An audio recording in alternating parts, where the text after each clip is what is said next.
और सतनाम करता पुरख निरभਉ निरवैर अकाल मूरत आजुनी सैभंग गुर प्रसाद।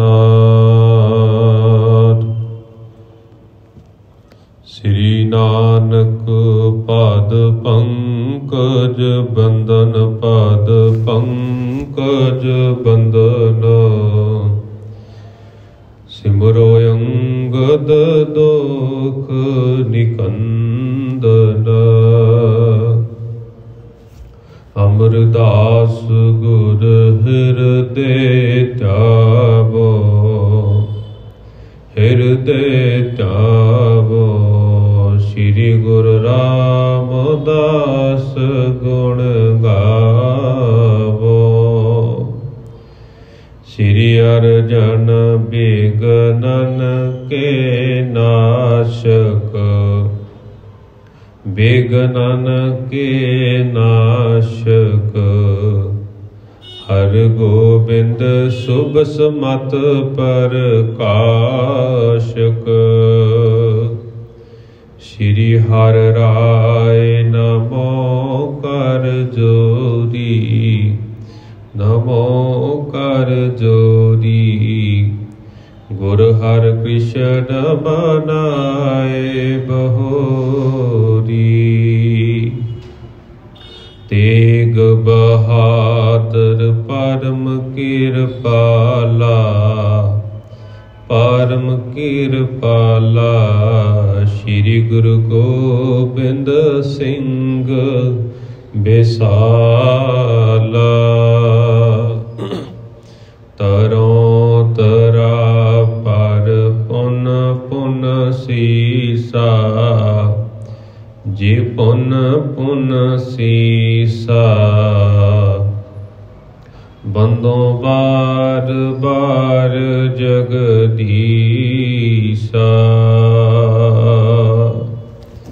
जिसमें अमृत ज्ञान है मानक भगत बैराग। श्री गुरु ग्रंथ साहिब उदद बंदों कर अनुराग। एक अंकारा सतगुरु तेह प्रसाद सत होए। वाहिगुरु जी की फतेह बिघ्न बिनाशन सोए।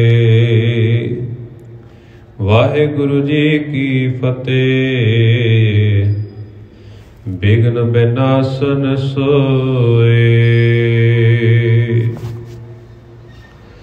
ज्यों तस्कर को त्रासत वेरी को ना शुरावे अवगुण हेरी। जुग जुग अटल चबर सबर तख्त दे मालिक गुरता गद्दी ते विराजमान साहिब श्री गुरु ग्रंथ साहिब जी महाराज जी की पावन पवित्र हजूरी अंदर संध्या वेले दीवाना दौरान हाजरियां भर रहे गुरमुख प्यार वाले हो। सतगुरां जी की अपार बख्शिश है सतगुरां जी की अपार कृपा हुई है जो असी रोजाना के नेम मुताबक सतगुरां जी की पावन पवित्र गोद के अंदर विराजमान होके सतगुरां जी की पावन बाणी के नाल सांझ पाते हाँ। उस दे तहत नाल ही नाल असी गुरु इतिहास तो भी जाणू होने का यतन करते हाँ। चल रही लड़ीवार कथा श्री गुरु प्रताप सूरज ग्रंथ के श्री गुरु नानक प्रकाश के विचों जो अध्याय 6वें का प्रसंग असी पिछले कुछ दिनों तो श्रवण करते आ रहे हाँ। उस प्रसंग के विच सतगुरु जी धन गुरु नानक साहिब जी महाराज ते पंथ दे विचकार विचार चर्चा चल रही है।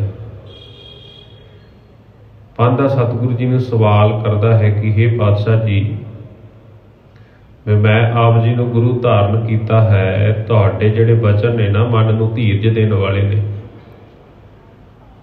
ਤਾਂ ਮੈਨੂੰ ਇਹ ਦੱਸਣਾ ਕਰੋ ਕਿ ਇਸ ਦੁਨੀਆ ਦੇ ਉੱਤੇ ਰਹਿੰਦਿਆਂ, ਇਸ ਸੰਸਾਰ ਦੇ ਵਿੱਚ ਵਿਚਰਦਿਆਂ ਕਿਸ ਤਰ੍ਹਾਂ ਸੁੱਖਾਂ ਦੀ ਪ੍ਰਾਪਤੀ ਕੀਤੀ ਜਾ ਸਕਦੀ ਹੈ। ਕਿਸ ਵਿਧੀ ਦੇ ਨਾਲ ਅਸੀਂ ਆਉਣ ਵਾਲਾ ਜਿਹੜਾ ਸਮਾਂ ਹੈ ਉਸ ਨੂੰ ਸਵਾਰ ਸਕਦੇ ਹਾਂ। ਤਾਂ ਸਤਿਗੁਰੂ ਜੀ ਉਸ ਪਾਂਦੇ ਨੂੰ ਵਿਚਾਰ ਚਰਚਾ ਦਾ ਜੋ ਚੱਲ ਰਿਹਾ ਵਿਸ਼ਾ ਹੈ ਉਸ ਦੇ ਮੁਤਾਬਕ ਪਾਂਦੇ ਦੇ ਕੀਤੇ ਹੋਏ ਸਵਾਲ ਦਾ ਜਵਾਬ ਦਿੰਦੇ ਨੇ ਕਿ ਹੇ ਪਾਂਦੇ, ਇਸ ਦੁਨਿਆਵੀ ਤੌਰ ਦੇ ਉੱਤੇ ਦੁਨੀਆ ਦੇ ਵਿੱਚ ਵਿਚਰਦਿਆਂ, ਰੋਜ਼ਾਨਾ ਕੰਮਕਾਜ ਕਰਦਿਆਂ ਅਸੀਂ ਉਸ ਪਰਮਾਤਮਾ ਦੀ ਸੁਰਤ ਦੇ ਨੂੰ ਆਪਣੀ ਸੁਰਤ ਦੇ ਵਿੱਚ ਪਰਮਾਤਮਾ ਨੂੰ ਚੇਤੇ ਰੱਖਣਾ, ਪਰਮਾਤਮਾ ਦੇ ਨਾਲ ਲਿਵ ਜੁੜ ਕੇ ਪਰਮਾਤਮਾ ਦੀ ਸਿਫਤ ਸਲਾਹ ਕਰਕੇ ਆਪਣਾ ਜੀਵਨ ਸਵਾਰ ਸਕਦੇ ਹਾਂ ਤੇ ਆਤਮਿਕ ਤੌਰ ਦੇ ਉੱਤੇ ਅਸੀਂ ਸੁੱਖ ਪ੍ਰਾਪਤ ਕਰ ਸਕਦੇ ਹਾਂ। ਤੇ ਆਉਣ ਵਾਲਾ ਸਮਾਂ ਵੀ ਅਸੀਂ ਤਾਂ ਹੀ ਸੁਹਾਵਣਾ ਬਣਾ ਸਕਦੇ ਹਾਂ, ਤਾਂ ਹੀ ਸਾਡਾ ਸਮਾਂ ਸੁੱਖਾਂ ਭਰਿਆ ਬਤੀਤ ਹੋਵੇਗਾ ਜੇਕਰ ਅਸੀਂ ਚੱਲ ਰਹੇ ਸਮੇਂ ਦੀ ਸੰਭਾਲ ਕਰਾਂਗੇ। ਕਿਉਂਕਿ ਜਿਹੜੇ ਮਨੁੱਖ ਫਿਰ ਆਪਣੇ ਜੀਵਨ ਦੇ ਵਿੱਚ ਸਮੇਂ ਦੀ ਕਦਰ ਨਹੀਂ ਨਾ ਕਰਦੇ, ਸਮੇਂ ਦੀ ਸੰਭਾਲ ਨਹੀਂ ਕਰਦੇ, ਤੇ ਸਮਾਂ ਫਿਰ ਉਹਨਾਂ ਨੂੰ ਪਿੱਛਾ ਨਹੀਂ ਛੱਡਦਾ। ਸਮਾਂ ਉਹਨਾਂ ਦੀ ਜੋ ਉਹਨਾਂ ਨੇ ਸਮਾਂ ਵਿਅਰਥ ਕੀਤਾ ਹੈ ਨਾ, ਸਮਾਂ ਉਹਨਾਂ ਨੂੰ ਨਸ਼ਟ ਕਰ ਦਿੰਦਾ ਹੈ। ਇਸੇ ਤਰ੍ਹਾਂ ਅਸੀਂ ਕੱਲ੍ਹ ਦੇ ਦੀਵਾਨਾਂ ਦੇ ਵਿੱਚ ਇਹ ਪ੍ਰਸੰਗ ਸਰਵਣ ਕਰ ਚੁੱਕੇ ਹਾਂ। ਆਓ ਅੱਜ ਦੇ ਪ੍ਰਸੰਗ ਦੀ ਆਰੰਭਤਾ ਕਰਨ ਤੋਂ ਪਹਿਲਾਂ ਗੁਰੂ ਕਲਗੀਧਰ ਪਿਤਾ ਜੀ ਵੱਲੋਂ ਬਖਸ਼ੀ ਹੋਈ ਫਤਿਹ ਨਾਲ ਸਾਂਝ ਪਾਈਏ ਜੀ। ਦੋਵੇਂ ਹੱਥ ਜੋੜ ਕੇ ਪਿਆਰ ਸਤਿਕਾਰ ਨਾਲ ਫਤਿਹ ਪ੍ਰਵਾਨ ਕਰੋ। ਆਖੋ ਜੀ ਵਾਹਿਗੁਰੂ ਜੀ ਕਾ ਖਾਲਸਾ, ਵਾਹਿਗੁਰੂ ਜੀ ਕੀ ਫਤਿਹ। ਜਿਉ ਤਸਕਰ ਕੋ ਤਰਾਸਤ ਵੇਦੀ, ਕੋ ਨਾ ਸੁਰਾਵਹਿ ਅਵਗੁਣ ਹੈਦੀ। ਤੇ ਪਾਤਸ਼ਾਹ ਜੀ ਕਹਿੰਦੇ ਵੀ ਮਨੁੱਖ ਨੇ ਜੀਵਨ ਦੇ ਵਿੱਚ ਜਿਸ ਨੇ ਨਾਮ ਨਹੀਂ ਨਾ ਜਪਿਆ, ਦੁਨਿਆਵੀ ਤੌਰ ਦੇ ਉੱਤੇ ਪਾਤਸ਼ਾਹ ਵੀ ਕਹਾ ਲਿਆ, ਬਾਦਸ਼ਾਹ ਵੀ ਕਹਾ ਲਿਆ, ਆਪਣੇ ਨਾਮਾਂ ਦੇ ਨਾਲ ਵੱਡੇ ਵੱਡੇ ਖਿਤਾਬ ਵੀ ਪ੍ਰਾਪਤ ਕੀਤੇ ਨੇ, ਪਰ ਜਿਸ ਮਨੁੱਖ ਨੇ ਜੀਵਨ ਦੇ ਵਿੱਚ ਨਾਮ ਦੀ ਮਹਿਮਾ ਨਹੀਂ ਸਮਝੀ, ਨਾਮ ਦੀ ਆਰਾਧਨਾ ਨਹੀਂ ਕੀਤੀ ਨਾ, ਫਿਰ ਉਸ ਮਨੁੱਖ ਨੂੰ ਜਮਾਂ ਦੀ ਮਾਰ ਪੈਂਦੀ ਹੈ। ਵਿਕਾਰਾਂ ਦਾ ਜਿਹੜਾ ਹੈ ਉਸ ਦੇ ਉੱਤੇ ਪ੍ਰਭਾਵ ਵੱਧਦਾ ਹੈ ਤੇ ਨਰਕਾਂ ਭਰਿਆ ਜੀਵਨ ਜਿਹੜਾ ਹੈ, ਦੁੱਖਾਂ ਭਰਿਆ ਜੀਵਨ ਉਹ ਬਤੀਤ ਕਰਦਾ ਹੈ। ਤੇ ਪਾਤਸ਼ਾਹ ਜੀ ਕਹਿੰਦੇ ਜਦੋਂ ਫਿਰ ਉਹ ਦੁੱਖਾਂ ਭਰਿਆ ਜੀਵਨ ਬਤੀਤ ਕਰਦਾ ਹੈ ਨਾ, ਦੁੱਖਾਂ ਦੇ ਵਿੱਚੋਂ ਨਿਕਲਦਾ ਹੈ, ਦੁੱਖਾਂ ਵਾਲਾ ਸਮਾਂ ਆਉਂਦਾ ਹੈ ਨਾ, ਫਿਰ ਉਸ ਸਮੇਂ ਉਹ ਆਵਾਜ਼ਾਂ ਮਾਰਦਾ, ਭਾਈ ਮੈਨੂੰ ਇਸ ਦੁੱਖਾਂ ਤੋਂ ਬਚਾ ਲਓ, ਮੇਰਾ ਛੁਟਕਾਰਾ ਕਰਵਾ ਦਿਓ ਕਿਸੇ ਤਰ੍ਹਾਂ। ਪਾਤਸ਼ਾਹ ਜੀ ਕਹਿੰਦੇ ਫਿਰ ਉਸ ਸਮੇਂ ਦੇ ਵਿੱਚ ਇਹ ਦੁਨਿਆਵੀ ਪਦਾਰਥ, ਦੁਨਿਆਵੀ ਮੋਹ ਮਾਇਆ ਕਿਸੇ ਵੀ ਕੰਮ ਨਹੀਂ ਆਉਂਦੀ। ਤੇ ਮਨੁੱਖ ਫਿਰ ਦੇਖਦਾ ਹੈ ਵੀ ਸਮਾਂ ਜੇਕਰ ਸੰਭਾਲ ਲੈਂਦਾ, ਸਮੇਂ ਦੇ ਉੱਤੇ ਮੈਂ ਬੰਦਗੀ ਕਰ ਲੈਂਦਾ, ਤਾਂ ਮੇਰਾ ਜਿਹੜਾ ਜੀਵਨ ਸੀ ਨਾ ਉਹ ਸੋਹਣਾ ਬਤੀਤ ਹੋ ਜਾਂਦਾ ਤੇ ਅੱਜ ਇਹ ਜਮਾਂ ਦੀ ਮਾਰ ਨਾ ਪੈਂਦੀ। ਤੇ ਪਾਤਸ਼ਾਹ ਜੀ ਹੁਣ ਉਦਾਹਰਨ ਵਰਤਦੇ, ਕਹਿੰਦੇ ਜਿਉਂ ਤਸਕਰ ਕੋ ਤਰਾਸਤ ਵੇਰੀ, ਕਿ ਜਿਵੇਂ ਕਹਿੰਦੇ ਚੋਰ ਚੋਰੀ ਕਰਦਾ ਹੈ ਨਾ ਤਾਂ ਉਸ ਨੂੰ ਮਾਰ ਪੈਂਦੀ ਹੈ। ਜਦੋਂ ਚੋਰੀ ਕਰਦਾ ਹੋਵੇ ਤਾਂ ਕੋਈ ਉਸ ਨੂੰ ਫੜ ਲਵੇ ਨਾ ਤਾਂ ਉਸ ਦੀ ਬਦਨਾਮੀ ਵੀ ਹੁੰਦੀ ਤੇ ਉਸ ਨੂੰ ਮਾਰ ਵੀ ਪੈਂਦੀ, ਉਸ ਨੂੰ ਸਜ਼ਾ ਵੀ ਮਿਲਦੀ। ਤੇ ਕਹਿੰਦੇ ਵੀ ਕੋ ਨਾ ਛੁਡਾਵੇ ਅਵਗੁਣ ਹੇਰੀ, ਤੇ ਇਸ ਤਰ੍ਹਾਂ ਕਹਿੰਦੇ ਵੀ ਉਸ ਨੂੰ ਕੋਈ ਵੀ ਛਡਾਉਣ ਨਹੀਂ ਆਉਂਦਾ, ਕਿਉਂਕਿ ਉਸ ਦੇ ਵਿੱਚ ਔਗਣ ਨੇ। ਭੈੜਾ ਕੰਮ ਕਰਦਾ ਸੀ ਚੋਰ, ਸਮਾਜ ਦੇ ਵਿੱਚ ਚੋਰੀ ਕਰਦਾ, ਲੋਕਾਂ ਨੇ ਫੜ ਲਿਆ ਤੇ ਉਸ ਨੂੰ ਹੁਣ ਦੁਹਾਈ ਦੇ ਰਿਹਾ ਵੀ ਮੈਨੂੰ ਛੁਡਾ ਦਿਓ, ਕੋਈ ਆ ਕੇ ਮੇਰੀ ਮਦਦ ਕਰੇ, ਮੈਨੂੰ ਇਹਨਾਂ ਤੋਂ ਛੁਡਾ ਦੇਵੇ, ਮੈਂ ਅਗਾਂਹ ਤੋਂ ਇਹ ਕੰਮ ਨਹੀਂ ਕਰਦਾ। ਪਰ ਲੋਕ ਉਸ ਦਾ ਜਿਹੜਾ ਹੈ ਉਸ ਨੂੰ ਚੋਰੀ ਕੀਤੀ ਉਸ ਨੂੰ ਸਜ਼ਾ ਦਿੰਦੇ ਨੇ। ਇਸੇ ਤਰ੍ਹਾਂ ਪਾਤਸ਼ਾਹ ਜੀ ਕਹਿੰਦੇ ਵੀ ਉਸ ਨੂੰ ਕੋਈ ਵੀ ਫਿਰ ਛਡਾਉਣ ਨਹੀਂ ਆਉਂਦਾ, ਉਹ ਲੋਕਾਂ ਨੂੰ ਦੁਹਾਈ ਦਿੰਦਾ ਹੈ। ਤਿਉ ਜਮ ਕੈ ਡਿਗ ਗਹੇ ਹੋਏ ਕੇਲਾ, ਅਨਕ ਜਾਤ ਨਾ ਮਾਹੇ ਦੋਹੇਲਾ। ਕਹਿੰਦੇ ਵੀ ਇਸੇ ਤਰ੍ਹਾਂ ਜਿਸ ਤਰ੍ਹਾਂ ਉਹ ਚੋਰ ਚੋਰੀ ਕਰਦਾ ਸੀ ਨਾ, ਚੋਰ ਇਕੱਲਾ ਸੀ ਤੇ ਉਸ ਨੂੰ ਲੋਕਾਂ ਨੇ ਫੜ ਲਿਆ ਇਕੱਠੇ ਹੋ ਕੇ, ਇਸੇ ਤਰ੍ਹਾਂ ਮਨੁੱਖ ਦੀ ਜਿੰਦ ਇਕੱਲੀ ਹੈ ਤੇ ਇਸ ਦੇ ਉੱਪਰ ਕਾਫੀ ਵਿਕਾਰ ਜਿਹੜੇ ਨੇ, ਆਸਾ, ਤ੍ਰਿਸ਼ਨਾ, ਕਾਮ, ਕ੍ਰੋਧ, ਲੋਭ, ਮੋਹ, ਹੰਕਾਰ, ਨਿੰਦਿਆ, ਚੁਗਲੀ ਤਾਦਕ, ਜਿੰਨੇ ਵੀ ਭੈੜੇ ਔਗਣ ਨੇ ਇਸ ਮਨੁੱਖ ਦੇ ਇੱਕ ਮਨ ਨੂੰ ਇਹਨਾਂ ਸਾਰਿਆਂ ਨੇ ਫੜਿਆ ਹੋਇਆ ਹੈ।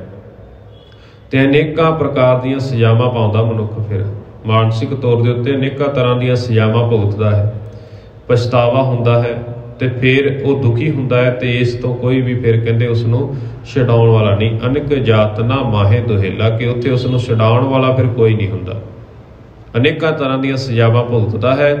ਤੇ ਫਿਰ ਮਨ ਵੀ ਜਿਹੜਾ ਕਹਿੰਦਾ ਵੀ ਬਹੁਤ ਵੱਡੀ ਗਲਤੀ ਕਰਨੀ ਵੀ ਮੈਂ ਇਹਨਾਂ ਵਿਕਾਰਾਂ ਦੇ ਵੱਸ ਪੈ ਕੇ, ਇਸ ਤ੍ਰਿਸ਼ਨਾ ਦੇ ਵੱਸ ਪੈ ਕੇ ਮੈਂ ਮਾੜੇ ਰਾਹ ਦੇ ਉੱਤੇ ਤੁਰ ਪਿਆ। ਹੁਣ ਮਾੜੇ ਰਾਹ ਦੇ ਉੱਤੇ ਚੱਲਣ ਦਾ ਨਤੀਜਾ ਵੀ ਮਾੜਾ ਹੀ ਭੁਗਤਣਾ ਪਵੇਗਾ ਨਾ।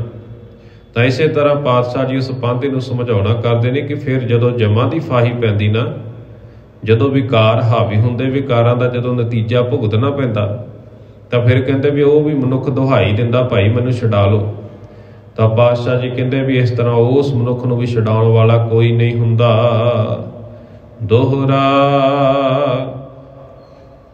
ਸੁਤ ਬਣ ਤਾਤਿਕ ਰਾਜ ਸੁਖ, ਸੁਬੈ ਪਦਾਰਥ ਪਾਸ, ਬੈਸ ਬਿਹਾਵੇ ਨਾਮ ਬਿਨ, ਮਇਆ ਨ ਪ੍ਰਭ ਕੀ ਤਾਸ। ਸੁਤ ਦਾ ਭਾਵ ਪੁੱਤਰ, ਬਣਤਾਦਿਕ ਦਾ ਭਾਵ ਇਸਤਰੀ, ਭਾਵ ਘਰ ਦੇ ਵਿੱਚ ਜਿਹੜੇ ਉਸਦੇ ਪਰਿਵਾਰਕ ਜੀਵ ਨੇ, ਧੀਆਂ ਪੁੱਤਰ ਨੇ, ਪਤਨੀ ਹੈ। ਰਾਜ ਸੁਖ ਭਾਵ ਦੁਨਿਆਵੀ ਤੌਰ ਦੇ ਉੱਤੇ ਰਾਜ ਭਾਗ ਦਾ ਸੁਖ।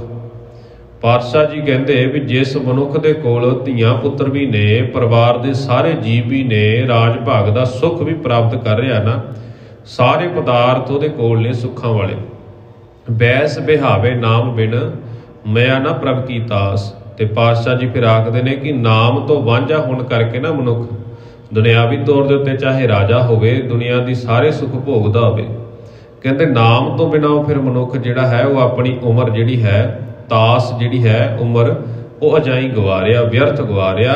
ਤੇ ਪ੍ਰਭੂ ਦੀ ਫਿਰ ਉਸ ਉੱਤੇ ਕਿਰਪਾ ਨਹੀਂ ਹੁੰਦੀ, ਕਿਉਂਕਿ ਉਹ ਉਸਨੇ ਆਪਣਾ ਜਿਹੜਾ ਮੋਹ ਸੀ, ਆਪਣਾ ਜਿਹੜਾ ਧਿਆਨ ਸੀ, ਉਹ ਸਾਰੇ ਦਾ ਸਾਰਾ ਧਿਆਨ ਮਾਇਕ ਪਦਾਰਥਾਂ ਦੇ ਵਿੱਚ ਹੀ ਲਾ ਕੇ ਰੱਖਿਆ। ਆਪਣਾ ਸਾਰਾ ਸਮਾਂ ਇਹ ਦੁਨਿਆਵੀ ਪਦਾਰਥਾਂ ਦੇ ਵਿੱਚ ਹੀ ਖਚਤ ਹੋ ਕੇ ਬਤੀਤ ਕਰ ਦਿੱਤਾ। ਤੇ ਇਸੇ ਤਰ੍ਹਾਂ ਪਾਤਸ਼ਾਹ ਜੀ ਕਹਿੰਦੇ ਫਿਰ ਜਿਹੜਾ ਮਨੁੱਖ ਇਸ ਤਰ੍ਹਾਂ ਦੁਨਿਆਵੀ ਤੌਰ ਦੇ ਉੱਤੇ ਧਨ ਦੌਲਤ ਦੇ ਵਿੱਚ ਹੀ ਫਸਿਆ ਪਿਆ ਹੈ ਨਾ, ਫਿਰ ਉਸ ਮਨੁੱਖ ਦੇ ਉੱਤੇ ਪ੍ਰਭੂ ਵੀ ਕਿਰਪਾ ਨਹੀਂ ਕਰਦਾ, ਕਿਉਂਕਿ ਉਸਨੇ ਉਮਰ ਜਿਹੜੀ ਸੀ ਇਸੇ ਤਰ੍ਹਾਂ ਅਜਾਈ ਗਵਾ ਲਈ, ਪਰਮਾਤਮਾ ਦੀ ਬੰਦਗੀ ਨਹੀਂ ਕੀਤੀ। ਪਾਂਦੇ ਸੁਣ ਸ਼ਰੋਨਣ ਵਿਖੈ, ਚਮਕੀ ਚੌਂਪ ਅਪਾਰ, ਗੁਰ ਬਚ ਅੰਕੁਸ਼ ਨਾਗ ਮਨ, ਲਖ ਕਰਤੇ ਅਨੁਸਾਰ। ਪਾਂਦੇ ਸੁਣ ਸ਼ਰੋਨਣ ਵਿਖੈ, ਚਮਕੀ ਚੌਂਪ ਅਪਾਰ। ਹੁਣ ਪਾਂਧਾ ਜਦੋਂ ਗੁਰੂ ਜੀ ਦੇ ਕੋਲੋਂ ਇਹ ਸਾਰਾ ਕੁਝ ਸੁਣਦਾ ਹੈ ਨਾ, ਸਾਰੀ ਬਾਣੀ ਜਿਹੜੀ ਪਾਤਸ਼ਾਹ ਜੀ ਦੀ ਹੈ ਸਰਵਣ ਕਰਦਾ ਹੈ ਨਾ, ਹੁਣ ਪਾਂਧੇ ਦੇ ਮਨ ਦੇ ਵਿੱਚ ਵੀ ਕਹਿੰਦੇ ਵੀ ਲਾਲਸਾ ਜਾਗੀ। ਪਾਂਧੇ ਦੇ ਮਨ ਦੇ ਵਿੱਚ ਵੀ ਗਿਆਨ ਨੂੰ ਹਾਸਲ ਕਰਨ ਦੀ ਲਾਲਸਾ ਜਿਹੜੀ ਪੈਦਾ ਹੋ ਗਈ, ਇੱਛਾ ਪੈਦਾ ਹੋ ਗਈ। ਇਹ ਕਹਿੰਦਾ ਵੀ ਪਾਤਸ਼ਾਹ ਦੀ ਜਿਹੜੀ ਬਾਣੀ ਮੈਂ ਸੁਣ ਰਿਹਾ ਹੈ, ਮੇਰੇ ਮਨ ਨੂੰ ਟਿਕਾ ਦੇ ਰਹੀ, ਮਨ ਨੂੰ ਧੀਰਜ ਦੇ ਰਹੀ ਹੈ, ਮੇਰੇ ਮਨ ਨੂੰ ਸੁੱਖ ਪ੍ਰਦਾਨ ਕਰ ਰਹੀ ਹੈ। ਤੇ ਹੁਣ ਪਾਂਧੇ ਦੇ ਮਨ ਦੇ ਵਿੱਚ ਜਿਹੜੀ ਹੈ ਨਾ, ਉਹ ਲਾਲਸਾ ਵੱਧ ਗਈ ਹੈ। ਤੇ ਇਸੇ ਕਰਕੇ ਕਹਿੰਦੇ ਗੁਰ ਬਚ ਅੰਕੁਸ਼ ਨਾਗ ਮਨ, ਲਕਰ ਤੇ ਅਨੁਸਾਰ। ਤੇ ਗੁਰੂ ਜੀ ਦੇ ਬਚਨਾਂ ਦੇ ਅਨੁਸਾਰ ਉਸ ਦੇ ਮਨ ਦੇ ਵਿੱਚ ਜਿਹੜੇ ਉਸਨੇ ਬਚਨ ਸੁਣੇ ਨਾ, ਹੁਣ ਮਨ ਦੇ ਵਿੱਚ ਬਹੁਤ ਉਥਲ ਪੁਥਲ ਪੈਦਾ ਹੋ ਗਈ, ਕਿਉਂਕਿ ਪਾਂਧੇ ਨੂੰ ਅੱਜ ਤੱਕ ਕਿਸੇ ਨੇ ਇਹੋ ਜਿਹਾ ਉਪਦੇਸ਼ ਨਹੀਂ ਨਾ ਦਿੱਤਾ ਸੀ।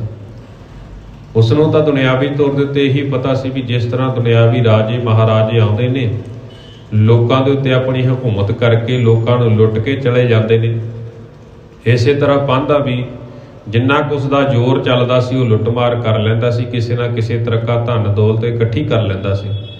ਪਰ ਅੱਜ ਜਿਸ ਤਰ੍ਹਾਂ ਗੁਰੂ ਸਾਹਿਬ ਜੀ ਉਸ ਨੂੰ ਸਮਝਾਉਣਾ ਕਰਦੇ ਨੇ ਨਾ, ਤਾਂ ਪਾਂਧਾ ਉਸ ਦੇ ਨਾਲ ਬਹੁਤ ਸੁਖੀ ਮਹਿਸੂਸ ਕਰ ਰਿਹਾ। ਤੇ ਹੁਣ ਉਹ ਬਚਨ ਸੁਣ ਕੇ ਉਸ ਦੇ ਮਨ ਦੇ ਵਿੱਚ ਉਥਲ ਪੁਥਲ ਪੈਦਾ ਹੋ ਗਈ, ਹਲਚਲ ਪੈਦਾ ਹੋ ਗਈ ਵੀ ਭਾਈ ਅੱਜ ਤੱਕ ਤਾਂ ਮੈਂ ਸਮਾਂ ਫਿਰ ਆਪਣੀ ਉਮਰ ਦਾ ਅਜਾਈ ਗਵਾ ਲਿਆ, ਵੀ ਮੈਨੂੰ ਹੁਣ ਤੱਕ ਤਾਂ ਸਮਝ ਹੀ ਨਹੀਂ ਸੀ, ਤੇ ਫਿਰ ਮੇਰਾ ਇਸ ਤਰ੍ਹਾਂ ਕਿਸ ਤਰ੍ਹਾਂ ਪਾਰ ਉਤਾਰਾ ਹੋਵੇਗਾ।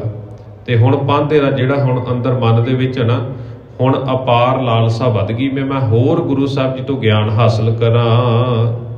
ਚੌਪਈ ਕਲਾ ਬਾਣ ਤੁਮ ਮੈਂ ਮਨ ਜਾਣੇ, ਰੁਚਨ ਬਚਨ ਦਾਨੀ ਕਲਿਆਣੇ। ਤੇ ਹੁਣ ਪਾਂਧਾ ਪਾਤਸ਼ਾਹ ਜੀ ਨੂੰ ਆਖਦਾ ਹੈ ਕਿ ਹੇ ਪਾਤਸ਼ਾਹ ਜੀ, ਤੁਸੀਂ ਬੜੇ ਕਲਾਵਾਨ ਹੋ, ਤੁਸੀਂ ਬੜੇ ਹੀ ਕਲਾ ਵਾਲੇ ਹੋ। ਰੁਚਨ ਬਚਨ ਦਾਨੀ ਕਲਿਆਣੇ, ਕਿ ਮੇਰੇ ਮਨ ਨੇ ਹੁਣ ਇਹ ਜਾਣ ਲਿਆ ਹੈ, ਤੇ ਜਿਹੜੇ ਤੁਹਾਡੇ ਬਚਨ ਨੇ ਨਾ, ਇਹ ਮੇਰਾ ਕਲਿਆਣ ਕਰਨ ਵਾਲੇ ਨੇ, ਮੇਰਾ ਪਾਰ ਉਤਾਰਾ ਕਰਨ ਵਾਲੇ ਨੇ, ਇਸ ਦੇ ਨਾਲ ਮੇਰਾ ਭਲਾ ਹੁੰਦਾ ਹੈ। ਇੱਕ ਸ਼ੰਕਾ ਸੋ ਸੰਕਟ ਮਨ ਮਹਿ, ਉੱਤਰ ਦੇਹੁ ਲਖਿਓ ਗੁਰੂ ਜਨ ਹੈ। ਕਹਿੰਦੇ ਵੀ ਜਿਹੜਾ ਤੁਹਾਡੇ ਬਚਨ ਸੀ ਨਾ, ਉਹਨੂੰ ਮੁਕਤੀ ਦੇਣ ਵਾਲੇ ਸੀ, ਤੇ ਮੇਰੇ ਉੱਤੇ ਇੱਕ ਹੋਰ ਕਿਰਪਾ ਕਰ ਦਿਓ। ਮੈਂ ਤੁਹਾਨੂੰ ਆਪਣਾ ਗੁਰੂ ਮੰਨਿਆ, ਮੈਂ ਤੁਹਾਨੂੰ ਗੁਰੂ ਧਾਰਨ ਕਰ ਲਿਆ, ਤੇ ਪਰ ਮੇਰੇ ਮਨ ਦੇ ਵਿੱਚ ਇੱਕ ਸ਼ੰਕਾ ਹੈ। ਮੇਰੇ ਇਸ ਸ਼ੰਕੇ ਨੂੰ ਵੀ ਦੂਰ ਕਰੋ, ਮੇਰੀ ਇਸ ਗੱਲ ਦਾ ਵੀ ਜਵਾਬ ਦਿਓ। ਮੈਂ ਤੁਹਾਨੂੰ ਗੁਰੂ ਧਾਰਨ ਕੀਤਾ ਹੈ, ਤੁਹਾਡੇ ਕੋਲੋਂ ਹੀ ਇਹ ਸ਼ੰਕਾ ਜਿਹੜਾ ਹੈ ਮੇਰਾ ਦੂਰ ਹੋਵੇਗਾ। ਜੇ ਸੁਲਤਾਨ ਖਾਨ ਫਸਨੇਹੂ, ਨਾਮ ਸਮਾਰੇ ਭੂਲ ਨ ਕੇਹੂ। ਕਹਿੰਦਾ ਵੀ ਪਾਂਦਾ ਹੁਣ ਗੁਰੂ ਸਾਹਿਬ ਜੀ ਦੇ ਜਿਹੜਾ ਉਹਦੇ ਮਨ ਦੇ ਵਿੱਚ ਸ਼ੰਕਾ ਸੀ ਨਾ, ਉਹ ਪਾਤਸ਼ਾਹ ਦੀ ਅੱਗੇ ਹੁਣ ਫਿਰ ਸਵਾਲ ਕਰਦਾ ਪਾਂਦਾ। ਕਹਿੰਦਾ ਵੀ ਜਿਹੜੇ ਰਾਜੇ ਮਹਾਰਾਜੇ ਦੁਨਿਆਵੀ ਤੌਰ ਦੇ ਉੱਤੇ ਨੇ ਨਾ, ਤੁਸੀਂ ਆਖਦੇ ਹੋ ਵੀ ਦੁਨਿਆਵੀ ਤੌਰ ਦੇ ਉੱਤੇ ਸਾਰੇ ਲੋਕ ਇਸ ਮੋਹ ਦੇ ਵਿੱਚ ਫਸੇ ਹੋਏ ਨੇ। ਹੁਣ ਜਿਹੜੇ ਰਾਜੇ ਮਹਾਰਾਜੇ ਦੁਨਿਆਵੀ ਧਨ ਦੌਲਤਾਂ ਦੇ ਵਿੱਚ ਫਸੇ ਹੋਏ ਨੇ, ਦੁਨਿਆਵੀ ਪਦਾਰਥਾਂ ਦੇ ਵਿੱਚ ਫਸੇ ਹੋਏ ਨੇ ਜਿਹੜੇ ਲੋਕ, ਨਾਮ ਸਮਾਰੇ ਭੂਲ ਨਾ ਕੇਹੂ। ਤੇ ਉਹ ਕਹਿੰਦੇ ਵੀ ਨਾਮ ਦੀ ਸੰਭਾਲ ਨਹੀਂ ਕਰਦੇ ਆਪਣੇ ਜੀਵਨ ਦੇ ਵਿੱਚ, ਹਮੇਸ਼ਾ ਹੀ ਭੁੱਲਾਂ ਭਟਕਾਂ ਦੇ ਵਿੱਚ ਜੀਵਨ ਬਤੀਤ ਕਰੀ ਜਾਂਦੇ ਨੇ। ਤਿਨ ਕੋ ਕਿਉਂ ਪੈ ਦੇਤ ਨਾ ਸੁਆਮੀ, ਜਾਂ ਤੇ ਸਿਮਰੇ ਅੰਤਰ ਜਾਮੀ। ਕਹਿੰਦਾ ਵੀ ਗੁਰੂ ਸਾਹਿਬ ਜੀ ਨੂੰ ਆਖਦਾ ਹੁਣ ਪਾਂਦਾ, ਕਹਿੰਦਾ ਵੀ ਉਹ ਪਰਮਾਤਮਾ ਉਹਨਾਂ ਦੇ ਜੀਵਨ ਦੇ ਵਿੱਚ ਇਹੋ ਜਿਹਾ ਕੁਝ ਕੋਈ ਕਲਾ ਕਿਉਂ ਨਹੀਂ ਵਰਤਾਉਂਦਾ, ਇਹੋ ਜਿਹਾ ਕੋਈ ਕਿਉਂ ਨਹੀਂ ਉਹਨਾਂ ਨੂੰ ਭੈਭੀਤ ਕਰਦਾ ਵੀ ਜਿਸ ਦੇ ਨਾਲ ਉਹਨਾਂ ਨੂੰ ਸਮਝ ਆ ਜਾਵੇ। ਵੀ ਤੁਸੀਂ ਆਖਦੇ ਹੋ ਵੀ ਇਹ ਸਾਰਾ ਕੁਝ ਜਿਹੜਾ ਹੈ ਦੁਨਿਆਵੀ ਸੁੱਖ ਸਥਿਰ ਨਹੀਂ ਹੈ। ਮਨੁੱਖ ਆਪਣੇ ਸਰੀਰਕ ਸੁੱਖ ਦੇ ਵਾਸਤੇ ਤਿਆਰੀ ਕਰੀ ਬੈਠਾ, ਆਪਣੇ ਮਨ ਦੇ ਸੁੱਖ ਦੀ ਤਿਆਰੀ ਨਹੀਂ ਕਰਦਾ। ਤੇ ਤੁਸੀਂ ਆਖਦੇ ਹੋ ਵੀ ਸਾਰਾ ਕੁਝ ਸਹੀ ਨਹੀਂ ਹੈ, ਫਿਰ ਕਹਿੰਦੇ ਪਰਮਾਤਮਾ ਕਿਉਂ ਨਹੀਂ ਇਹਨਾਂ ਦੇ ਜੀਵਨ ਦੇ ਵਿੱਚ ਕੋਈ ਉਥਲ ਪੁਥਲ ਕਰਦਾ ਵੀ ਜਿਸ ਦੇ ਨਾਲ ਇਹਨਾਂ ਨੂੰ ਸਮਝ ਆ ਜਾਵੇ, ਇਹ ਪਰਮਾਤਮਾ ਦੀ ਬੰਦਗੀ ਕਰਨ ਲੱਗ ਜਾਣ। ਤੇ ਹੁਣ ਪਾਤਸ਼ਾਹ ਜੀ ਉਸ ਦੀ ਸਾਰੀ ਵਿਚਾਰ ਸੁਣਦੇ ਨੇ, ਤੇ ਅੱਗੇ ਪਾਤਸ਼ਾਹ ਜੀ ਵੀ ਉਸ ਦੇ ਨਾਲ ਵਚਨ ਵਿਲਾਸ ਕਰਦੇ ਨੇ। ਨਿਰਭੈ ਵਿਸ਼ਯਨ ਮਹਿ ਰਚ ਮਾਨਵ, ਭੂਲੇ ਭਜਨ ਨੈਕ ਨਹਿ ਜਾਨਵ। ਫਿਰ ਹੁਣ ਪਾਂਦਾ ਫਿਰ ਗੁਰੂ ਸਾਹਿਬ ਜੀ ਨੂੰ ਆਖਦਾ ਕਿ ਮਨੁੱਖ ਇਹਨਾਂ ਵਿਸ਼ਿਆਂ ਦੇ ਵਿੱਚ ਹੀ ਲੱਗਾ ਹੋਇਆ, ਉਸ ਨੂੰ ਕਿਸੇ ਚੀਜ਼ ਦਾ ਡਰ ਨਹੀਂ, ਉਸ ਨੂੰ ਮੌਤ ਦਾ ਡਰ ਨਹੀਂ, ਵਿਸ਼ਿਆਂ ਵਿਕਾਰਾਂ ਦਾ ਡਰ ਨਹੀਂ। ਭੂਲੇ ਭਜਨ ਨੈਕ ਨਹਿ ਜਾਨਵ, ਤੇ ਉਹ ਭਜਨ ਬੰਦਗੀ ਨੂੰ ਭੁੱਲਿਆ ਫਿਰਦਾ, ਤੇ ਪਰਮਾਤਮਾ ਨੂੰ ਉਹ ਥੋੜਾ ਵੀ ਨਹੀਂ ਜਾਣਦਾ। ਪਰਮਾਤਮਾ ਨੂੰ ਇੱਕ ਕਿਣਕਾ ਮਾਤਰ ਵੀ ਨਹੀਂ ਜਾਣਦਾ ਕਿ ਪਰਮਾਤਮਾ ਵੀ ਮੇਰੇ ਜਿਹੜੇ ਚੰਗੇ ਮਾੜੇ ਕਰਮ ਨੇ ਸਾਰਾ ਕੁਝ ਉਹ ਦੇਖ ਰਿਹਾ ਹੈ। ਇਹ ਸਾਰੇ ਪਦਾਰਥਾਂ ਦੇ ਵਿੱਚ ਫਸਿਆ ਹੋਣ ਕਾਰਨ ਉਸ ਨੂੰ ਪਰਮਾਤਮਾ ਦੀ ਹੋਂਦ ਵੀ ਮਹਿਸੂਸ ਨਹੀਂ ਹੁੰਦੀ। ਮਨ ਕੀ ਤਨ ਧਨ ਮਹਿ ਅਤ ਪ੍ਰੀਤੂ, ਤਜ ਨ ਸਕੇ ਚਿਤ ਦ੍ਰਿੜ ਪ੍ਰਤੀਤੂ। ਕਹਿੰਦੇ ਉਸ ਦੇ ਜਿਹੜੇ ਮਨ ਤੇ ਧਨ ਦੀ ਜਿਹੜੇ ਤਨ ਦੀ ਨਾ ਲਾਲਸਾ ਦੋਨਾਂ ਦੀ, ਉਹ ਧਨ ਦੇ ਨਾਲ ਉਸ ਦੀ ਪ੍ਰੀਤ ਹੈ। ਮਨ ਦੀ ਜਿਹੜੀ ਉਸ ਦੀ ਪ੍ਰੀਤ ਹੈ ਨਾ, ਤਨ ਤੇ ਧਨ ਦੇ ਪ੍ਰਤੀ ਹੈ।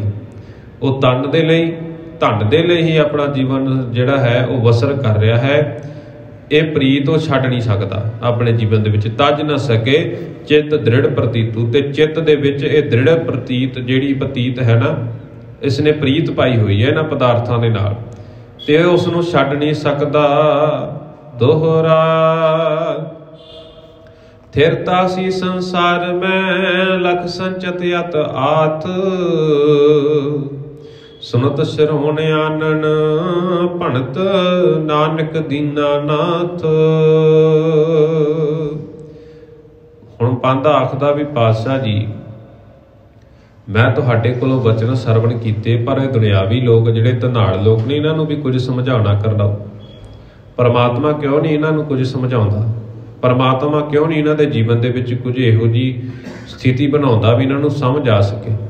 ਕਹਿੰਦੇ ਵੀ ਕਿਉਂਕਿ ਇਹ ਦੁਨਿਆਵੀ ਲੋਕ ਜਿਹੜੇ ਨੇ ਨਾ, ਇਸ ਸੰਸਾਰ ਨੂੰ ਹੀ ਸੱਚਾ ਸਮਝ ਬੈਠੇ ਨੇ ਵੀ ਇਹ ਸੰਸਾਰ ਜਿਹੜਾ ਹੈ ਨਾ, ਇਹ ਸੰਸਾਰ ਦੇ ਜਿੰਨੇ ਵੀ ਪਦਾਰਥ ਨੇ ਮੈਂ ਇਕੱਠੇ ਕਰੀ ਬੈਠਾ, ਮੇਰੇ ਲਈ ਸਾਰਾ ਕੁਝ ਇਹੀ ਨੇ। ਕਹਿੰਦੇ ਇਹਨਾਂ ਦੇ ਵਿੱਚ ਹੀ ਫਸਿਆ ਹੋਇਆ ਹੈ। ਇਸ ਲਈ ਕਹਿੰਦੇ ਵੀ ਉਸ ਨੂੰ ਲੱਗਦਾ ਵੀ ਸ਼ਾਇਦ ਧਨ ਸਦਾ ਵਾਸਤੇ ਰਹਿਣ ਵਾਲਾ ਹੈ, ਤੇ ਸਾਰਾ ਕੁਝ ਕਹਿੰਦੇ ਧਨ ਦੌਲਤ ਇਹੀ ਇਕੱਠੀ ਕਰੀ ਫਿਰਦਾ। ਸੁਣਨ ਸਰੋਣਨ ਆਣਤ ਭਣਤ, ਨਾਨਕ ਦੀਨਾ ਨਾਥ। ਪਾਂਦੇ ਦੀ ਇਹ ਸਾਰੀ ਕਥਾ ਸਾਰਤਾ ਸੁਣ ਕੇ ਨਾ, ਇਹ ਸਾਰੇ ਵਿਚਾਰ ਸੁਣ ਕੇ ਦੀਨ ਦੁਨੀਆ ਦੇ ਮਾਲਕ ਧੰਨ ਗੁਰੂ ਨਾਨਕ ਸਾਹਿਬ ਜੀ ਮਹਾਰਾਜ ਦੀਨਾਨਾਥ ਪ੍ਰਭੂ ਜੀ ਹੁਣ ਪਾਂਧੇ ਨੂੰ ਹੋਰ ਬਾਣੀ ਉਚਾਰਨ ਕਰਕੇ ਉਸ ਨੂੰ ਸਮਝਾਉਣਾ ਕਰਦੇ ਨੇ। ਪੈ ਤੇਰੇ ਡਰ ਅਗਲਾ ਖਪ ਖਪ ਸੀਜੈ ਦੇਹ, ਨਾਮ ਜਿਨਾ ਸੁਲਤਾਨ ਖਾਨ ਹੋਂਦੇ ਡਿਠੇ ਖੇਹ। ਨਾਨਕ ਉੱਠੀ ਚੱਲਿਆ ਸਭ ਕੂੜੇ ਟੁੱਟੇ ਨੇਹ।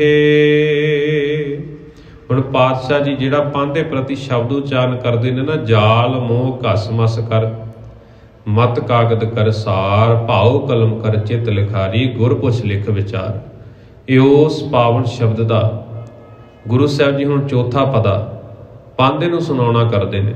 ਪਾਂਧੇ ਨੇ ਸਵਾਲ ਕੀਤਾ ਸੀ ਨਾ ਵੀ ਇਹ ਦੁਨਿਆਵੀ ਲੋਕ ਜਿਹੜੇ ਨੇ ਇਹ ਬੰਦਗੀ ਤੋਂ ਵਾਂਝੇ ਰਹਿ ਜਾਂਦੇ ਨੇ। ਹੁਣ ਪਾਤਸ਼ਾਹ ਜੀ ਉਸ ਨੂੰ ਜਵਾਬ ਦਿੰਦੇ ਨੇ ਤੇ ਪਾਤਸ਼ਾਹ ਜੀ ਉਸ ਵਿਚਾਰ ਚਰਚਾ ਵਿੱਚ ਕਹਿੰਦੇ ਨੇ ਵੀ ਹੇ ਪ੍ਰਭੂ, ਭੈ ਤੇਰੇ ਡਰ ਅਗਲਾ ਖਪ ਖਪ ਸੀਜੈ ਤੇ, ਵੀ ਮੈਂ ਤੇਰੇ ਡਰ ਕਾਰਨ ਬਹੁਤ ਸਹਿਮਿਆ ਹੋਇਆ, ਤੇਰੇ ਡਰ ਦੇ ਕਾਰਨ ਮੈਂ ਤਾਂ ਬਹੁਤ ਸਹਿਮਿਆ ਹੋਇਆ ਹਾਂ ਅਤੇ ਦੁੱਖਾਂ ਤੋਂ ਵਿਆਕੁਲ ਹੋ ਕੇ ਨਾ, ਦੁੱਖਾਂ ਦੇ ਵਿੱਚ ਫਸ ਕੇ ਕਹਿੰਦੇ ਖਪ ਖਪ ਸੀਜੈ ਦੇ, ਮੇਰਾ ਸਰੀਰ ਨਸ਼ਟ ਹੋ ਰਿਹਾ। ਨਾਮ ਜਿਨ੍ਹਾਂ ਸੁਲਤਾਨ ਖਾਨ, ਵੀ ਜਿਨ੍ਹਾਂ ਨੇ ਆਪਣੇ ਨਾਮ ਵੱਡੇ ਵੱਡੇ ਰਖਾਏ ਹੋਏ ਨਾ, ਦੁਨਿਆਵੀ ਤੌਰ ਦੇ ਉੱਤੇ ਵੱਡੇ ਵੱਡੇ ਨਾਮਾਂ ਵਾਲੇ ਨੇ, ਹੋਂਦੇ ਡਿੱਠੇ ਖੇ, ਕਹਿੰਦੇ ਉਹ ਵੀ ਮਿੱਟੀ ਹੁੰਦੇ ਵੇਖੇ ਨੇ। ਅੱਜ ਜਿੰਨਾ ਵੀ ਲੋਕਾਂ ਦੇ ਉੱਤੇ, ਚਾਹੇ ਅਸੀਂ ਹਿੰਦੁਸਤਾਨ ਦੀ ਗੱਲ ਕਰ ਲਈਏ ਨਾ, ਇਹ ਜਿੰਨੇ ਵੀ ਅੰਬਾਨੀ ਅੰਡਾਨੀ ਵਰਗੇ ਬੈਠੇ ਨੇ ਨਾ, ਇਹਨਾਂ ਨੇ ਵੀ ਇੱਕ ਨਾ ਇੱਕ ਦਿਨ ਮਿੱਟੀ ਹੋ ਜਾਣਾ। ਜਿੰਨੇ ਵੀ ਲੋਕਾਂ ਨੂੰ ਪਰੇਸ਼ਾਨ ਕਰਦੇ ਨੇ, ਦੁਨਿਆਵੀ ਧਨ ਪਦਾਰਥ ਇਕੱਠੇ ਕਰਦੇ ਨੇ, ਚਾਹੇ ਵਰਲਡ ਦੇ ਧਨਾੜ ਲੋਕਾਂ ਦੇ ਵਿੱਚ ਨਾਮ ਆ ਜਾਣ, ਪਰ ਇਹਨਾਂ ਨੇ ਵੀ ਸਦਾ ਨਹੀਂ ਰਹਿਣਾ। ਇਹਨਾਂ ਨੇ ਵੀ ਇੱਕ ਨਾ ਇੱਕ ਦਿਨ ਮਿੱਟੀ ਦੀ ਢੇਰੀ ਬਣ ਜਾਣਾ। ਨਾਨਕ ਉੱਠੀ ਚੱਲਿਆ ਸਭ ਕੂੜੇ ਟੁੱਟੇ ਨੇ, ਵੀ ਹੇ ਨਾਨਕ, ਕਹਿੰਦੇ ਜਦੋਂ ਇਸ ਸੰਸਾਰ ਦੇ ਉੱਤੋਂ ਪ੍ਰਾਣੀ ਉੱਠ ਜਾਂਦਾ ਹੈ ਨਾ, ਪ੍ਰਾਣੀ ਇਸ ਸੰਸਾਰ ਦੇ ਉੱਤੇ ਚਲਾ ਜਾਂਦਾ, ਜਿਹੜੇ ਸਾਰੇ ਝੂਠੇ ਪਿਆਰ ਪਾਏ ਹੋਏ ਨੇ ਨਾ, ਜਿਨ੍ਹਾਂ ਨੂੰ ਇਹ ਸੱਚ ਕਰਕੇ ਬੈਠਾ ਵੀ ਮੇਰਾ ਧੀ ਪੁੱਤਰ ਮੇਰਾ ਸਾਥ ਦੇਵੇਗਾ, ਮੇਰੀ ਪਤਨੀ ਸਾਥ ਦੇਵੇਗੀ, ਇਹ ਦੁਨਿਆਵੀ ਪਦਾਰਥ ਮੇਰਾ ਸਾਥ ਦੇਣਗੇ। ਕਹਿੰਦੇ ਜਦੋਂ ਮਨੁੱਖ ਦਾ ਫਿਰ ਅੰਤਮ ਸਮਾਂ ਆਉਂਦਾ ਨਾ, ਮਨੁੱਖ ਦੇ ਸਿਰ ਦੇ ਉੱਤੇ ਮੌਤ ਆਉਂਦੀ, ਇਹ ਸਾਰੇ ਦੇ ਸਾਰੇ ਜਿਹੜੇ ਪਿਆਰ ਉਹਨੇ ਪਾਈ ਬੈਠੇ ਸੀ, ਸਾਰੇ ਮੋਹ ਝੂਠੇ ਲੱਗਦੇ ਨੇ ਫਿਰ, ਪਰ ਉਸ ਦਾ ਕੋਈ ਵੀ ਸਾਥ ਦੇਣ ਨੂੰ ਤਿਆਰ ਨਹੀਂ ਹੁੰਦਾ। ਚੌਪਈ ਨਿਸਬਾਸੁਰ ਇਸ ਸਰਸ ਡਰਾਇਓ, ਮੰਦਮਤੀ ਪਾਪੈ ਸੁ ਭੁਲਾਇਓ। ਕਹਿੰਦੇ ਵੀ ਦਿਨ ਰਾਤ ਬਹੁਤ ਡਰਾਉਂਦਾ ਹੈ, ਭੈੜੀ ਬੁੱਧੀ ਵਾਲਾ ਹੋ ਕੇ ਰੱਬ ਦੇ ਭੈ ਨੂੰ ਭੁੱਲ ਗਿਆ ਮਨੁੱਖ। ਆਪਣੀ ਬੁੱਧੀ ਆਪਣੀ ਮੱਤ ਨੂੰ ਖੋਟੀ ਕਰਕੇ ਨਾ, ਉਸਨੇ ਰੱਬ ਦੇ ਡਰ ਨੂੰ ਭੁਲਾ ਦਿੱਤਾ, ਵੀ ਕਹਿੰਦਾ ਮੈਂ ਤਾਂ ਨਹੀਂ ਰੱਬ ਨੂੰ ਮੰਨਦਾ। ਕਿਉਂਕਿ ਪੈਸੇ ਦਾ ਹੰਕਾਰ ਇਹੋ ਜਿਹਾ ਹੋ ਗਿਆ ਵੀ ਸਾਨੂੰ ਇਹ ਲੱਗਦਾ ਵੀ ਹੁਣ ਮੇਰੇ ਕੋਲ ਸਾਰਾ ਕੁਝ ਆ ਗਿਆ, ਧਨ ਦੌਲਤ ਆ ਗਈ, ਘਰ ਦੇ ਵਿੱਚ ਧੀਆਂ ਪੁੱਤਰ ਵੀ ਨੇ, ਚੰਗਾ ਕਾਰੋਬਾਰ ਵੀ ਚੱਲਦਾ, ਵੀ ਹੁਣ ਗੁਰੂ ਘਰ ਜਾਣ ਦੀ ਕੀ ਲੋੜ ਹੈ, ਹੁਣ ਪਰਮਾਤਮਾ ਦਾ ਨਾਮ ਜਪਣ ਦੀ ਕੀ ਲੋੜ ਹੈ ਨਾ। ਚੇਤੇ ਰੱਖਣਾ, ਜੇ ਪਰਮਾਤਮਾ ਦਾਤਾਂ ਦੇ ਕੇ ਨਿਵਾਜਦਾ ਹੈ ਨਾ, ਤਾਂ ਉਹ ਦਾਤਾ ਵਾਪਸ ਲੈ ਕੇ ਮਨੁੱਖ ਦਾ ਇਮਤਿਹਾਨ ਵੀ ਜ਼ਰੂਰ ਲੈਂਦਾ। ਵੀ ਦੇਖਦੇ ਹਾਂ ਭਾਈ, ਵੀ ਜਿਹੜੀ ਚੀਜ਼ ਦੀ ਪ੍ਰਾਪਤੀ ਦੇ ਲਈ ਇਹ ਆਉਂਦਾ ਸੀ ਨਾ, ਜੇ ਅੱਜ ਇਸ ਕੋਲ ਹੈ ਤਾਂ ਇਸ ਦਾ ਸੁਭਾਅ ਕਿਹੋ ਜਿਹਾ ਹੈ ਨਾ, ਤੇ ਜੇਕਰ ਇਸ ਦੇ ਕੋਲ ਇਹ ਚੀਜ਼ ਨਹੀਂ ਤਾਂ ਫਿਰ ਇਸ ਦਾ ਸੁਭਾਅ ਕਿਹੋ ਜਿਹਾ ਬਣ ਜਾਂਦਾ। ਆਮ ਤੌਰ ਦੇ ਉੱਤੇ ਬਹੁਤਾਤ ਗਿਣਤੀ ਦੇ ਵਿੱਚ ਸਾਡਾ ਸੁਭਾਅ ਬਣ ਗਿਆ ਇਹ, ਕਿਉਂਕਿ ਪਾਤਸ਼ਾਹ ਜੀ ਦੀ ਬਾਣੀ ਨੇ ਸਪਸ਼ਟ ਇਹ ਕਰ ਦਿੱਤਾ ਵੀ ਜਿਹੜੀ ਚੀਜ਼ ਇੱਕ ਵਾਰੀ ਪੈਦਾ ਹੋ ਗਈ ਉਹਨੇ ਇੱਕ ਨਾ ਇੱਕ ਦਿਨ ਨਸ਼ਟ ਹੋ ਜਾਣਾ। ਬਨਸਪਤੀ ਹੈ, ਕੁਦਰਤ ਹੈ, ਪਰਮਾਤਮਾ ਦੀਆਂ ਜਿੰਨੀਆਂ ਵੀ ਦਾਤਾਂ ਨੇ ਨਾ, ਸਾਰਾ ਕੁਝ ਇੱਕ ਨਾ ਇੱਕ ਦਿਨ ਇਹ ਖੇਹ ਹੋ ਜਾਂਦਾ। ਚਾਹੇ ਉਹ ਰੁੱਖ ਪੌਦੇ ਨੇ, ਚਾਹੇ ਉਹ ਮਨੁੱਖੀ ਸਰੀਰ ਹੈ, ਚਾਹੇ ਜੀਵ ਜੰਤੂ ਹੈ, ਜਿਹਨੇ ਇੱਕ ਵਾਰੀ ਜਨਮ ਲੈ ਲਿਆ, ਸਮਾਂ ਪੈਣ ਦੇ ਉੱਤੇ ਉਹ ਇਸ ਧਰਤੀ ਦੇ ਉੱਤੋਂ, ਇਸ ਸੰਸਾਰ ਦੇ ਉੱਤੋਂ ਕੂਚ ਕਰ ਜਾਂਦਾ। ਪਰ ਸਾਡਾ ਸੁਭਾਅ, ਸਾਡੀ ਮੱਤ ਇਹੋ ਜਿਹੀ ਹੈ ਨਾ, ਮੰਨ ਲਓ ਸਾਡੇ ਘਰ ਦੇ ਵਿੱਚ ਕੋਈ ਪ੍ਰਾਣੀ ਚੜ੍ਹਾਈ ਕਰ ਜਾਵੇ, ਚਾਹੇ ਕਿਸੇ ਦਾ ਮਾਤਾ ਪਿਤਾ ਹੋਵੇ, ਚਾਹੇ ਕਿਸੇ ਦੇ ਘਰ ਦੇ ਵਿੱਚ ਧੀਆਂ ਪੁੱਤਰ, ਕੋਈ ਵੀ ਇਸ ਸੰਸਾਰ ਨੂੰ ਅਲਵਿਦਾ ਕਹਿ ਜਾਵੇ ਨਾ, ਅਸੀਂ ਦੋਸ਼ ਆਪਣੇ ਗੁਰੂ ਨੂੰ, ਪਰਮਾਤਮਾ ਨੂੰ ਦੇਣਾ ਸ਼ੁਰੂ ਕਰ ਦਿੰਦੇ ਵੀ ਮੇਰੇ ਨਾਲ ਚੰਗਾ ਨਹੀਂ ਕੀਤਾ। ਹਾਲਾਂਕਿ ਗੁਰੂ ਦੀ ਬਾਣੀ ਜਾਂ ਪਰਮਾਤਮਾ ਦਾ ਜਿਹੜਾ ਨਿਯਮ ਹੈ ਨਾ, ਉਹ ਇਹੀ ਕਹਿੰਦਾ ਵੀ ਇਹ ਧਰਤੀ ਦੇ ਉੱਤੇ ਜਿਹੜਾ ਆਇਆ ਉਸਨੇ ਇੱਕ ਨਾ ਇੱਕ ਦਿਨ ਚਲੇ ਜਾਣਾ। ਚਾਹੇ ਅਸੀਂ ਖਣਜ ਪਦਾਰਥਾਂ ਦੀ ਗੱਲ ਕਰ ਲਈਏ, ਚਾਹੇ ਤੇਲ ਹੈ, ਚਾਹੇ ਕੋਲਾ ਹੈ, ਇੱਕ ਨਾ ਇੱਕ ਦਿਨ ਸਾਰੀਆਂ ਚੀਜ਼ਾਂ ਖਤਮ ਹੋ ਜਾਣੀਆਂ ਨੇ। ਪਰ ਸਾਡੇ ਅੰਦਰ ਗਿਆਨ ਦੀ ਘਾਟ ਹੋਣ ਦੇ ਕਾਰਨ, ਬਾਣੀ ਦੇ ਨਾਲੋਂ ਟੁੱਟੇ ਹੋਣ ਦੇ ਕਾਰਨ, ਬਾਣੀ ਨਾਲ ਨੇੜਤਾ ਨਾ ਹੋਣ ਦੇ ਕਾਰਨ, ਬਾਣੀ ਨੂੰ ਸਮਝਿਆ ਨਹੀਂ, ਬਾਣੀ ਨੂੰ ਵਿਚਾਰਿਆ ਨਹੀਂ, ਇਸ ਕਰਕੇ ਅਸੀਂ ਦੋਸ਼ ਗੁਰੂ ਨੂੰ, ਪਰਮਾਤਮਾ ਨੂੰ ਦਿੰਦੇ ਹਾਂ।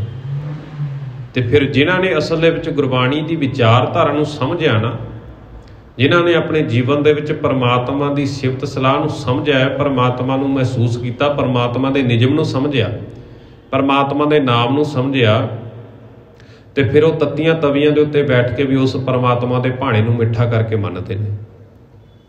वो चरखड़ियां उत्ते चढ़ के भी अपने आप नूं आखदे ने भी परमात्मा तेरा शुक्र है भी साडी ये जिंद किसी लेखे लग गई। साडी कौम दे विच अज दा जिहड़ा इतिहासक दिहाड़ा है ना बहुत महत्व रखदा।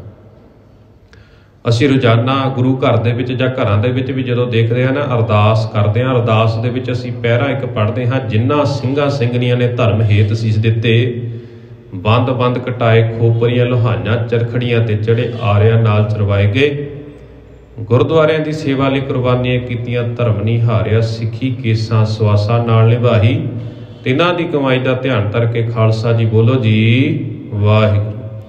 पर सानू ये नहीं पता भी तत्ती तवी के उत्ते जां चरखड़ियां दे उत्ते कौन चढ़ गया, किसने बंद बंद कटवाए। अज दे दिन की जेकर गल करिए तो साडे इतिहास दे विच असीं पैरा पढ़ के हटे हां अरदास दा, चरखड़ियां ते चढ़े। चरखड़ियां दे उत्ते कौन चढ़े सी, क्यों उन्हां नूं चरखड़ियां दे उत्ते चढ़ाया गया, सानू याद नहीं। इतिहास दे उस सुनहरी पन्निਆਂ नूं याद करिए, सुनहरी दौर नूं याद करिए। जकरिया खां का वेला है तो 1733 ईस्वी की गल है। मुगल हुकूमत जकरिया खां लाहौर का सूबेदार है ना, तो लाहौर दरबार दे विच उसने अपना एक वकील सरदार सुबेग सिंह नूं रखिया। सरदार सुबेग सिंह फारसी का चंगा विद्वान सी, ते उसकी विद्वता नूं देखदे आ ना, तो उस जकरिया खां ने उस सिख नूं अपना वकील रखिया। उस दे वकील वकालत करते समय जिन्ने भी समाज के हिंदू सन या मुसलमान सन, उस दे न्याय तो बहुत पसंद सन। न्याय पसंद लोग जिहड़े सी ना उसनूं बहुत चंगा समझते सन भी इस दे हुंदियां सानू भी किसी भी तरह की मुश्किल नहीं आवेगी, ये साडे नाल किसी भी तरह का पक्षपात नहीं करेगा, सानू न्याय दिवावेगा। बहुत लोग इस भाई सुबेग सिंह जी दे कोलों बहुत प्रसन्न सन, खुश सन इन्हां दी नौकरी तो। जकरिया खां ने भी इसे करके इन्हों अपने राज दे विच एक सिख नूं वकील रखिया अपना राज भाग दा। जदों सिखां दे उत्ते जकरिया खां ने हमले भी कीते ना, सिखां नूं मिटाउण दा, सिखां नूं खत्म करन दा भी निर्णय कर लिया, तां जदों जकरिया खां जां होर जिन्ने भी सन, यहिया खां हो गया, जिन्ने भी आए सिखां नूं ना खत्म कर सके, तो जकरिया खां ने एक विचार चर्चा की अपने नाल दे साथियों के नाल भी सिखां नूं किस तरह काबू किया जा सके। भी असीं बथेरा यतन कर लिया, सिरां दे मुੱਲ भी पाले, खत्म नहीं हुंदे। चलो आपस दे विच विचार होई, भी आख्या गया भी सिखां नूं नवाबी दे दिंदे, तां जो सिख ये मार धाड़ दे विचों हट जाण ते साडा भी नुकसान होना बच जावे, सिख भी शांति दे नाल कहंदे रहना सिख जाणगे। तो उस जकरिया खां ने इस भाई सुबेग सिंह जिहड़ा उसका वकील सी ना, इस सुबेग सिंह के हत्थ दे विच नवाबी भेज दिती।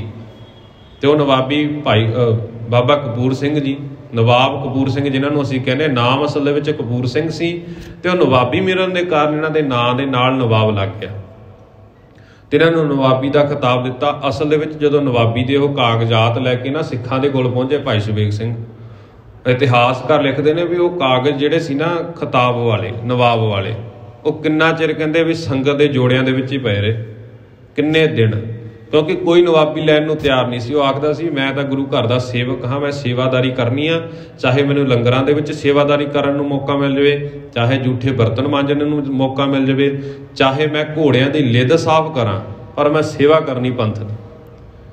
नवाब कपूर सिंह जी भी घोड़ियां दी लिद साफ करते सन, ते होर लंगरां दे विच भी सेवा करते सन।